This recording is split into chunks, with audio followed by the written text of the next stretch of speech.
Hey everyone, welcome back to The Tent, your place for politics, policy, and progress. I'm Daniella Gibbs-Leger. And I'm Colin Seaberger. Daniela, I don't know about you. I am sick of cold season and cold season. Exactly. Cold and then colder. Yes. Maybe some snow. Yes. And then cold again. And then achoo, cold. Yeah. Exactly. I am so ready for this winter to go away. Bring on the hay fever and the seasonal allergies, but give me the warmth. I'll take it. Yes, exactly. I'm glad to see that we both made it into the studio this week. Indeed. So at least that means there's been continuous school and care for our children. And I hear it was totally worth it for the conversation that you had. It really was, Daniela. I talked to Michael Linden, who is a senior policy fellow at the Washington Center for Equitable Growth and a Cap Action alumni. We talked about MAGA Republican plans to use a type of legislative maneuver called budget reconciliation to slash services Americans rely on and deliver tax cuts for Trump's billionaire political donors. We also chatted about how Trump's illegal funding freeze is hurting everyday Americans. It is definitely at the top of everyone's mind right now, but before we get to that, we have to get to some news. So last week, we heard powerful testimony from director Slava Leontev. He served in Ukraine's special forces, and he reminded us what Ukrainians are fighting for as they try to stave off Russia from erasing their country and their identity, which is why it's all the more disturbing that the Trump administration is meeting with Russian officials this week in Riyadh to try to negotiate an end to the war without the participation of Ukraine or any other European country. This is a blatant betrayal of our allies and really a gift to Russian President Vladimir Putin. Making decisions about a nation's future without that nation represented in a room is really something that is straight out of an imperialist playbook. It's disheartening, but honestly not surprising from a president who just last week said Ukraine may, quote, someday be Russian, and this week blamed Ukraine for Russia's invasion. And yes, it was Donald Trump, not Vladimir Putin, who said these things. Trump has long disregarded the importance of Ukraine's struggle and how it impacts democracy's ability to resist authoritarianism around the world. He blocked aid to the country time and time again, sometimes illegally, like during his last administration, and now he's throwing Ukraine under the bus and playing right into the hands of his oligarch buddy Putin. That's exactly right, Daniela. And like we've said since Inauguration Day, and I feel like a broken record here, but none of these actions make Trump look strong, right? He doesn't project like a strong leader. They make America and him look weak. Ukrainian President Volodymyr Zelensky said this week that Ukraine will never accept a deal made without their input. And why should they? Right. And Mexico invaded the United States and took over Texas, and Canada negotiated a peace agreement with Mexico over our land without including us in those talks. Yeah. It's not like we would agree to that, right? Absolutely not. So far, these negotiations don't include any permanent security guarantees. So Russia could, just come back in a few years and attack Ukraine again in the future. All of this is coming on the heels, of course, of a truly frightening speech from Vice President J.D. Vance made at the Munich Security Conference last week. He attacked European democracies, blaming them for everything under the sun, while his own party chips away at democracy here at home. The irony is really staggering. Cozying up to Russia while lecturing Europe on free speech does nothing but weaken the transatlantic alliance and embolden autocrats like Vladimir Putin. I just got to point out, I hear a lot from, folks on the right that are like, in MAGA that Europe's got to step up. They got to you know what? Actually go look at each of the countries in the European Union and how much they have been putting forward toward actually protecting Ukraine from this Russian offensive. And pretty much in every single quarter since this conflict first started, in nearly every single quarter, Europe has actually outmatched the United States in terms of its contribution. The broader implication is a world where might makes right and secret deals replace transparent diplomacy, which undermines the principles of sovereignty and collective security that have helped keep the world relatively stable for decades. These developments, they aren't just a betrayal of Ukraine, They're a dangerous step toward a fractured and lawless international order, one that could spiral into a far more serious conflict with a nuclear-armed adversary, potentially drawing in the United States. These are the stakes, Daniela. And absolutely terrifying ones at that, Colin. But speaking of fractured and lawless, that seems to be the MO right now of this administration here at home. Sure does. They have continued to purge workers at a number of key federal agencies, and it's having immediate repercussions for the health and safety of Americans. Over the weekend, the administration fired a new wave of workers off at the CDC and the FDA. Here are some of the things that these people worked on before they were fired: responding to disease outbreaks, making sure medical devices for people with cancer and diabetes are safe to use, ensuring infant formula is safe to consume, administering grants for research into curing cancer and heart disease. Even people who are in charge of responding to an outbreak of tuberculosis in Kansas City that is currently still ongoing were let go. And unfortunately, the list goes on and on. And I should add that according to NPR, many of these firings might not even save taxpayers any money because the terminated positions weren't paid for with tax dollars. This also comes, of course, in the middle of the worst flu outbreak in 15 years. And to add insult to injury, the administration has now ordered the CDC to take down many of its informational resources on the flu and the efficacy of flu vaccines. It's like they want to make us sicker, Colin. So much for the quote unquote make America healthy again. Yeah, I mean, it's despicable. Another key agency that saw recent really sweeping cuts was the Federal Aviation Administration. The FAA, of course, is already facing a shortfall of air traffic controllers because of its overburdened air traffic control system. So while this round of FAA firings didn't terminate any controllers, every firing here stretches an already stretched agency that much thinner. It's really just a recipe for disaster, and we just saw the ramifications of putting stress on this system last month in a horrific, fatal plane crash over the Potomac River. Then there was the crash of a Delta flight from Minneapolis and Toronto just this week. Luckily, it doesn't appear that anyone lost their life in that accident. At a time when we've seen the first fatal commercial aviation accident in 15 years, as well as numerous other crashes, like one that happened on Wednesday in Arizona that killed at least one person after two planes collided, the last thing the administration should be doing is removing FAA support structures.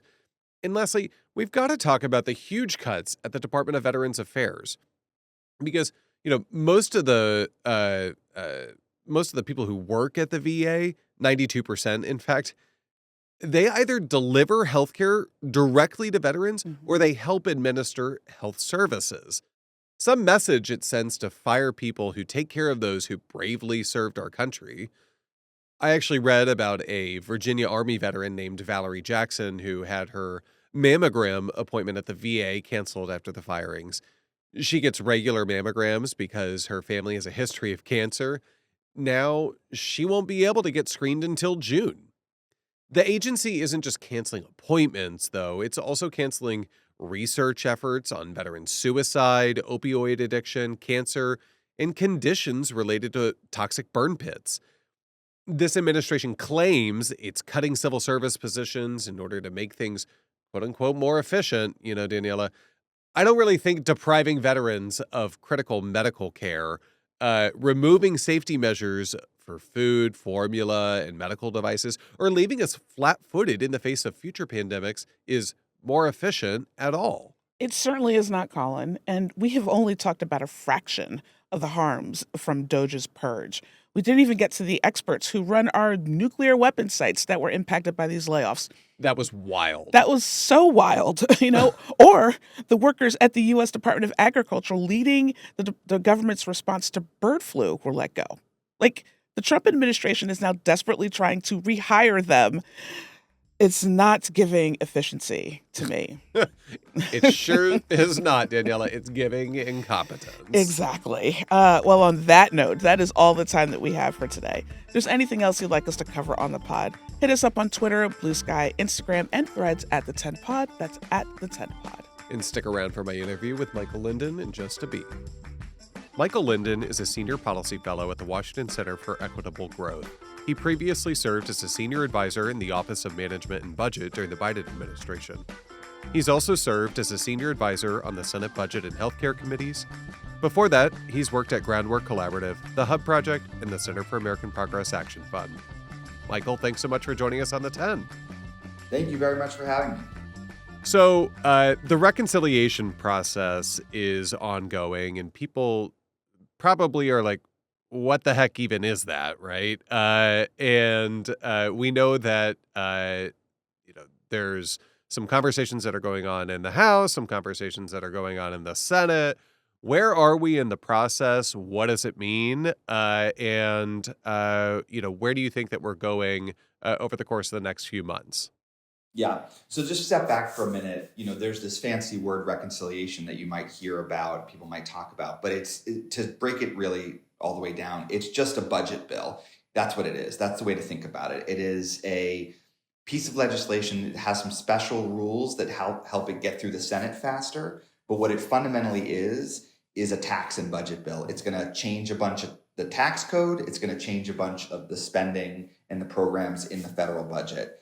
That's effectively what this bill that is starting to move through Congress is going to do. And so what is in that bill? Well, it's still a little bit undefined. There's a lot of details that are left to be figured out, but at a very high level, we do know what the core pieces of this big budget bill are going to be. And they're basically three.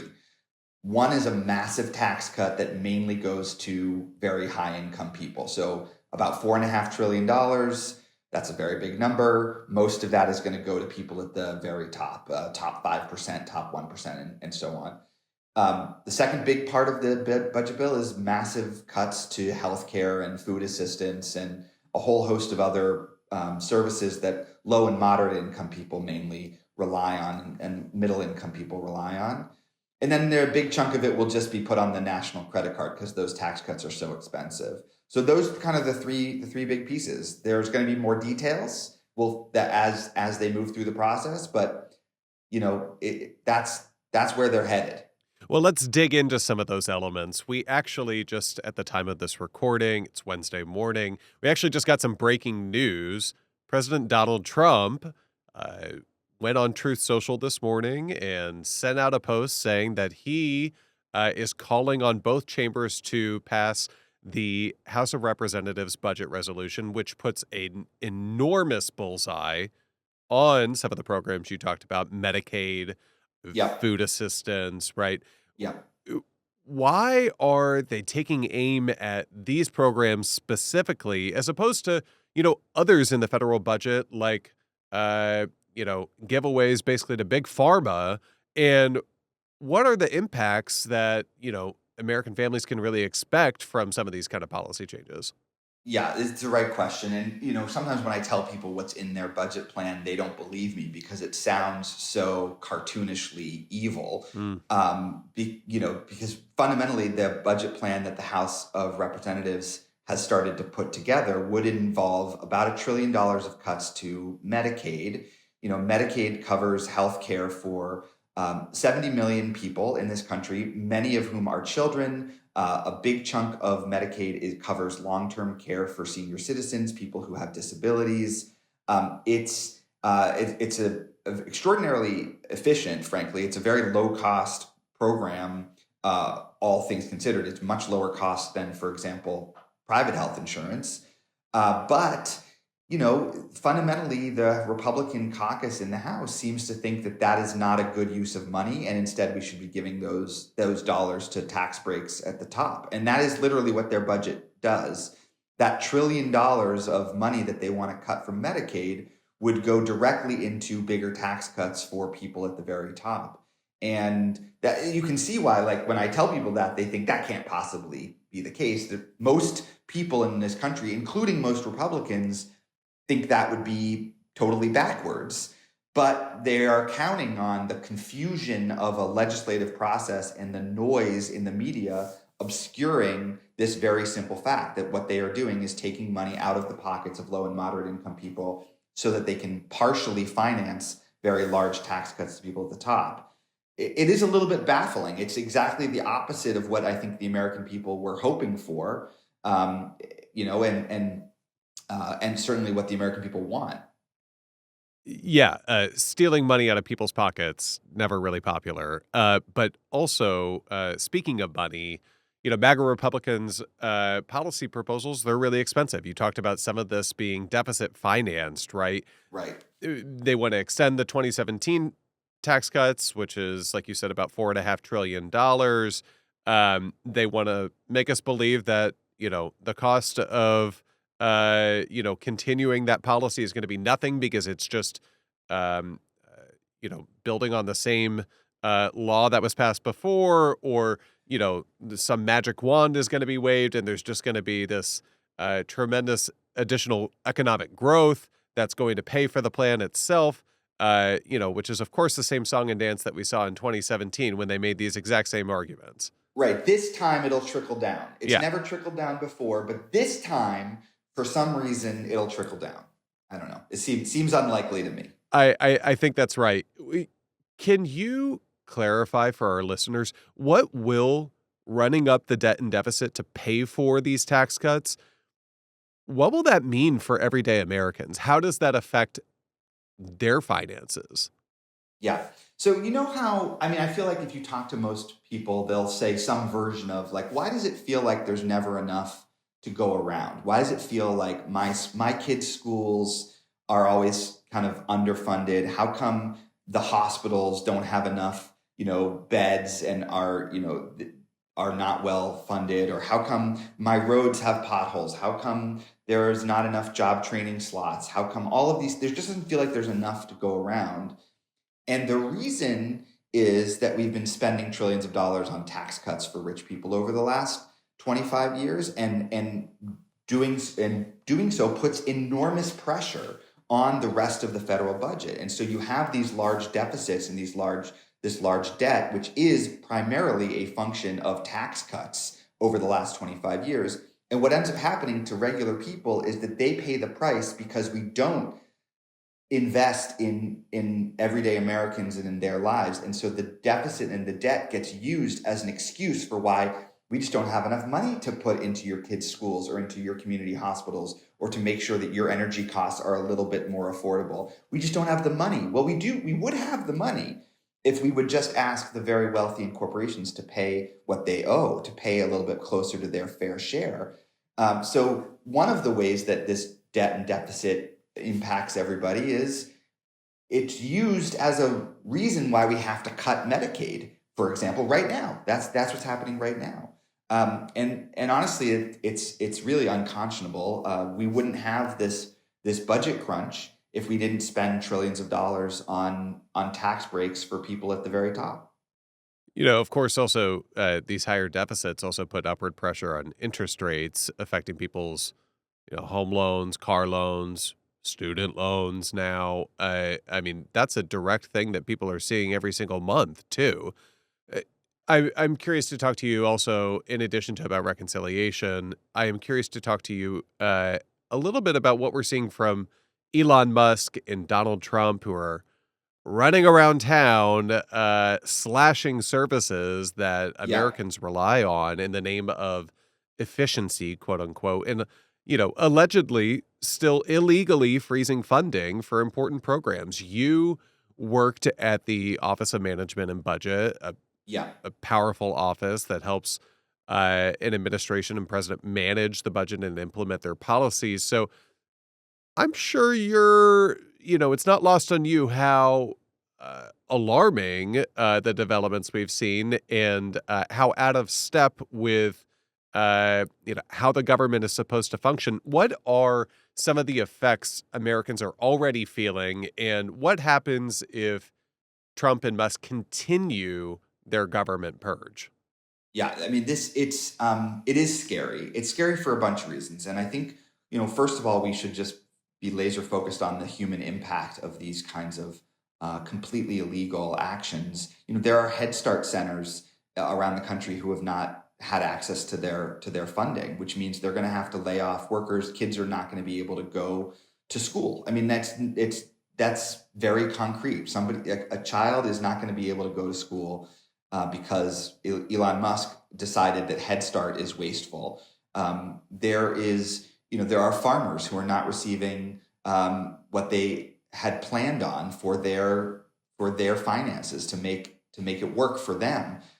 Look, it's one thing we can argue. We can have a debate about whether those kinds of things, Head Start subsidies, Head Start funding or agriculture subsidies, we can have an argument about whether those things are good or bad. But the place to have that argument is in a democratic system, and that's Congress. Congress is the one who's supposed to decide who gets to get, where the money is supposed to go. It's not up to the president to unilaterally decide that, in part because we don't want one person deciding whether your Social Security check counts as wasteful or fraudulent. You've already seen Elon Musk completely misunderstand how some of these programs work, and with really significant consequences. And here's the other thing that really makes me nervous. They're cutting things that they know would never pass Congress because they are popular and they are effective and people want them. And if you think that Social Security is off the table because it's too popular, there's no way they would cut it. Donald Trump promised they would never cut it. If there are no checks and balances, if there's nobody saying to them, you're not allowed, that's illegal, you can't do it, they might do it. And you already hear Elon Musk talk about how much fraud there is in Social Security. That's baloney. There is actually not a lot of fraud in Social Security. The vast, vast, vast majority of Social Security goes to people who paid into the system, who earn those benefits, and get what they deserve. In fact, the problem in Social Security is that for a lot of people, it takes too long to get their eligible benefits. That's right. So instead of solving that problem, he's going to create more problems by cutting off people's benefits illegally. Now, maybe he won't do it. Maybe Congress will step in and stop him, but it is a bad thing to have the executive branch. Any executive branch, but it's especially a bad thing to hand over the decisions to an unelected billionaire who has enormous conflicts of interest and who's really just in it for his own bottom line. You were just jumping to the next question that I had. Speaking of those conflicts of interest, we know that Musk and the DOGE team have even potentially now gotten access to sensitive data like, everybody's tax returns, their Social Security numbers, their payment data history. And they're doing this all at the same time that Musk and his companies are receiving billions and billions of dollars in government contracts, enriching his own companies. It all just seems really flagrantly corrupt. How is he getting away with this? And what does it, really reveal about the priorities of President Trump and his administration? I mean, it is flagrantly corrupt. It's unbelievably corrupt. And I think we have a real problem on our hands here because Americans, I think for some good reasons and also some not so good reasons, have really come to mistrust their government. And they've really come to feel like no matter what happens, wealthy people seem to always come out ahead. Corporations seem to come out ahead. Corporations can spend 4 years gouging people and get another tax cut as a reward. Wealthy people seem to get to play by their own set of rules.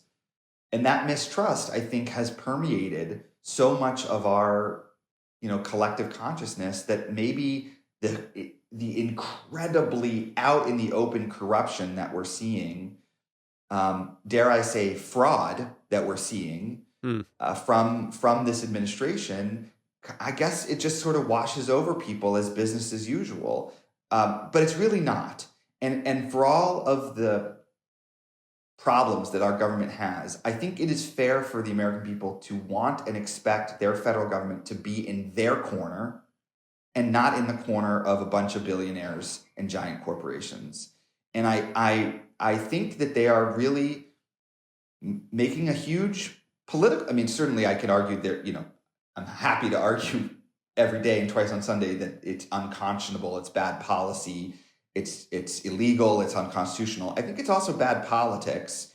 And I think that the American people are going to be very frustrated when they find that the government that they elected to try and make their lives a little bit easier, to kind of get themselves a little breathing room, are in fact cutting back their health care, stealing money out of their pockets, making their Social Security unstable, all in the service of protecting Elon Musk's bottom line and giving more tax cuts to billionaires. That is not a popular agenda. And I have to believe that they're going to pay a political price for it. Yeah. Speaking of that, I've been sensing a lot of hunger on the left, calling on their elected officials to sound the alarm about what's going on right now, right? This isn't normal. I'd be curious to get your thoughts on what are the most important things that our elected officials should be doing to respond in this moment. Yeah, I mean, I think it's not just the left, and in many respects, I mean, especially on this sort of these bread and butter tax and budget issues that we've been talking about here. Cutting Medicaid is 70 million people. That's a lot of Democrats. That's a lot of Republicans. That's a lot of independents. Every poll in history has shown that plenty of Republicans really don't like tax cuts for billionaires. They feel just as frustrated with a tax system that lets the super wealthy off the hook as everybody else feels. And so on some of these bread and butter economic issues, it's really not just about the left. It's really about people who work for a living versus giant corporations and billionaires. And what I am hoping is that becomes the overriding issues of the day. Now, I do think that there's a real frustration that's being directed at Washington in general, that people, Americans want to see their elected officials stand up and say, this is wrong, this is illegal, and we are not going to conduct business as usual while the Treasury is being raided in the service of the wealthiest people in the history of the universe. And I do think that is an important message for elected officials to both hear from their constituents and to convey to their colleagues. But look, a lot of this is in our own hands. What I said earlier is one of the biggest challenges we face is that people don't believe that something as out and out corrupt as what's happening in the federal government could really be happening. I mean, they have a mistrust of the government, but do they really believe that, they're going to cut your own healthcare to pay for tax cuts for billionaires? It just sounds so outlandish ludicrous in many respects. Yeah. But we all have some responsibility to talk to our friends and neighbors and say that is actually what's happening. And it is. Yeah. And the more that people hear from people they trust in their own circles, that, if you can believe it, that's what Congress is really considering. And yes, it is true that Elon Musk is trying to cut funding to low-income preschools to make more room for tax cuts for billionaires. The more people will begin to believe it, and they will raise their voices. That's exactly right. And that's you, that's me, that's our neighbors, that's our family, and that's our elected officials too. We all have the responsibility to talk about these harms because they're happening, and will continue at even greater scale if this reconciliation bill does get through. Michael Linden, thank you so much for joining us on the 10. Thank you so much for having me. It was a real pleasure. Well, that's going to do it for us this week. Be sure to go back and check out previous episodes. But before we go, Colin. Okay, let's talk about it. The Bachelor. Oh, come on, lay it on me. Oh, my goodness. I went from 2 episodes ago being a Carolina fan to being get this woman off my TV. She gotta go. She has got to go. I cannot believe he gave her the rose. She's so bad. She's so manipulative and not self-aware. No. And, I get it. Everyone's selfish. They want their time with Grant. That's why you're on the show. But Sure. to play the victim and just monopolize all of the time. I was just oh my God. Meanwhile, don't she's her. yeah, I'm not sure I'm feeling this. I don't know what's for Right. me. Get out of here. Literally get out, pack your bags and go. Yeah. Because that's not what the show is about. Well, it's not natural to fall in love with somebody, get engaged. I'm like, that's literally the show you signed up for. Yes, correct. So, like, if it doesn't jive with, like, your constitution, then leave. This is not for you. It's not for you. So I really thought that Juliana, I think is her name, really handled that quite diplomatically and was very savvy and poised and classy. I gotta say, I was a little caught off guard when, like, I think her name is Dina, came to Carolina's defense seemingly in that scene.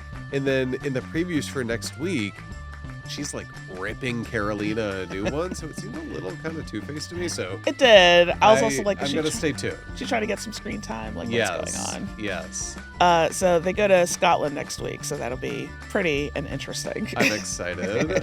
Speaking of Scotland, I know that you're not a Traitors watcher, but oh my God, the Traitors has been unbelievable this season, and I can't wait to see where it goes next. I also know that you have not started watching The White Lotus. I know. But it is giving me all the joy in this winter doldrums season, watching them make it over to Thailand and check in at the White Lotus Thailand. It's going to be a really fun season. The Ratliffs are so much. Love Parker Posey. She's incredible. She is wonderful. The brothers, the dads, getting inquiries from the Wall Street Journal, like asking him about some shady business deals. The trio of friends who come to the White Lotus to detox and spend time together and just relax. That they've got good drama that they've got to unpack. It's going to be so much fun. All right, I'm committing to sometime this year.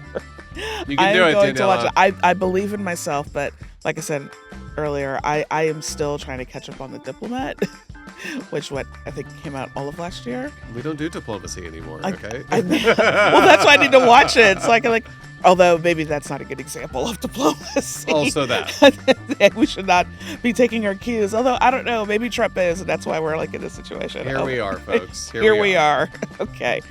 On that note, I will say it again. It's still flu season, so. Very much so. The doctors say, even if you haven't gotten your flu shot, you can get it now, and it'll be good. So please do that for yourself and for everyone around you. Yes.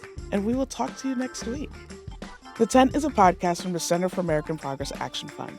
It's hosted by me, Daniella Gibbs-Lachey, and co-hosted by Colin Seeberger. Aaron Phillips is our lead producer. Kelly McCoy is our supervising producer. Mishka Espy is our booking producer, and Muggs Leone is our digital producer. Fan, Olivia Mowry, and Tony Pandolfo are our video team. Views expressed by guests of The Tent are their own, and interviews are not endorsements of a guest's perspectives. You can find us on YouTube, Apple, Spotify, Google Play, or wherever you get your podcasts.